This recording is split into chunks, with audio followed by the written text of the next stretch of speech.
కాఫీని కనిపెట్టిన వ్యక్తి ఒక మేధావి. ఒక కప్పు కాఫీతో చాలా శక్తిని ఇచ్చేలా చేశాడు. కానీ కాఫీ నిజానికి శరీరం లోపల ఏం చేస్తుందో మీకు తెలుసా? దీనిని ఒక రసాయనంలా కాకుండా ఒక లక్ష్యంతో ఉన్న సైనికుడిలాగా భావించండి. మీరు కాఫీ తాగిన తరువాత కాఫీలో ఉండే కెఫీన్ అనే కెమికల్ తన ప్రయాణాన్ని ప్రారంభిస్తుంది. మీ జీర్ణ వ్యవస్థ ద్వారా మీ రక్తంలోకి ప్రయాణిస్తుంది. కానీ దాని యొక్క ఏకైక గమ్యం మీ మెదడు. ఎందుకంటే ఆ టైంలో మీ బ్రెయిన్ డిప్రెషన్ లో ఉంటది.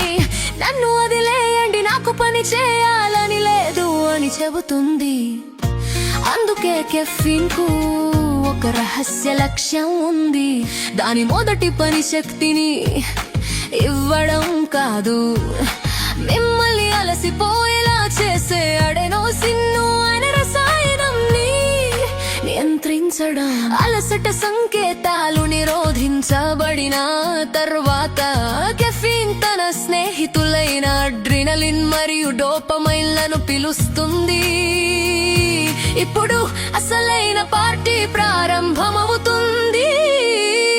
ఈ రెండు కెమికల్స్ మీ మెదడును సంతోష పెడతాయి. కానీ చివరికి కెఫీన్ వెళ్ళిపోయినప్పుడు కెఫీన్ ఎక్కడికి వెళ్ళింది అని మళ్ళా కాఫీ తాగమని బ్రెయిన్ మీకు చెప్తుంది. అలా మీరు కాఫీకి అడిక్ట్ అవుతారు.